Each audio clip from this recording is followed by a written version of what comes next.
क्या आप pile, Fisher और फिस्टुला जैसे बीमारी से परेशान हैं? क्या आप जानते हैं कि ये बीमारियां क्यों होता है? नमस्ते, मैं डॉक्टर विश्वजीत महापात्रा, जयप्रकाश हॉस्पिटल और रिसर्च सेंटर उसकी एक वरिष्ठ शल्य चिकित्सक हूँ, सर्जन हूँ।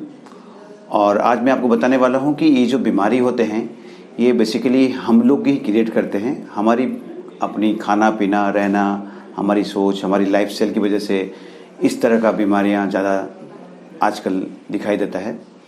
पाइल्स बीमारी ज़्यादातर फास्ट फूड खाने पीने की इरेगुलरिटी, खाने में फाइबर जैसे चीज़ों की कमी और नॉन वेजिटेरियन फूड और स्पाइसी फूड खाने की वजह से ज़्यादातर देखा गया है। और जैसे ही हम लोग ये फूड खाते हैं, हमारे जो पाचन क्रिया में प्रॉब्लम होता है, जिसकी वजह से हमारे स्टूल का क्वालिटी ख़राब हो जाता है, इसलिए हमें काफ़ी स्ट्रेन करना पड़ता है और उसी की वजह से हमारा जो पाइल्स शुरू होता है। कभी कभी स्टूल की क्वालिटी अगर हार्ड हो जाता है तो ये हमारे मलद्वार में एक घाव बना देता है, जिसकी वजह से फिशर की शुरुआत होता है और वो बहुत दर्दनाक होता है। और तीसरी हो गई फिस्टुला, जब हमारे मलद्वार के पास के जो ग्लैंड्स है उसमें इन्फेक्शन हो जाता है इस खाने पीने की वजह से, तो वहाँ पर जब पीप या पस का बनना चालू होता है, वो कोई भी एक छोटा सा छेदा होकर निकल जाता है और एक फिस्टुला बना देता है। तो अगर देखा जाए तो हमारे पाइल्स, फिशर और फिस्टुला अलग अलग बीमारी जरूर है, लेकिन इनकी जो मेन कारण हमारी लाइफस्टाइल है, हमारे खाने पीना है, हमारे रहन सहन है। तो अगर हम इस पर ध्यान दे सकते हैं तो इसी तरह का बीमारियों का हम काफ़ी समय तक इसको हमारे शरीर में नहीं आने देते हैं, या फिर कभी नहीं होने का संभावना बहुत ज़्यादा होता है।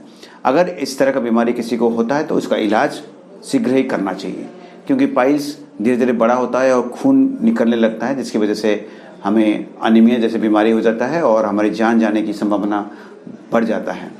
फिस्टुला, अगर हम उसको सही समय पर इलाज नहीं करते हैं तो उसमें एक फिस्टुला से दूसरा फिस्टुला होता है, दूसरा से तीसरा होता है और धीरे धीरे वो ऐसा कंडीशन में हम लोग पहुंच जाते हैं जहां पर हम इससे वापस नहीं आ सकते हैं, और जो कि क्योर भी, ऑपरेशन से भी ठीक होने का संभावना कम हो जाता है। जैसे फिशर हुआ, फिशर का ऑपरेशन नहीं करने की वजह से वहाँ पेशेंट दर्द में जिंदगी भर रहता है और उसमें जब इन्फेक्शन हो जाता है तो वहाँ पीप बन जाता है और वही पीप के कारण वहाँ उसको फिशर से फिस्टुला भी बन सकता है। तो फ्रेंड्स, अगर आपको बीमारी अभी तक नहीं हुआ है तो अपनी खाने पीने का और रहन सहन का स्टाइल बदलिए और अपने टाइमिंग को ठीक रखिए और अपने खाने में हाई फाइबर डाइट ज़्यादा ऐड करिए, जैसे फ्रूट्स, वेजिटेबल्स हो गया।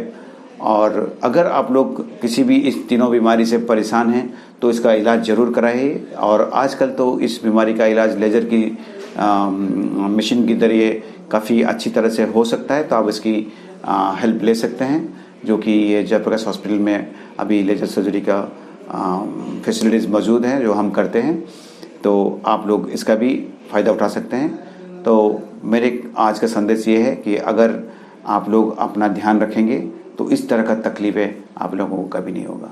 धन्यवाद।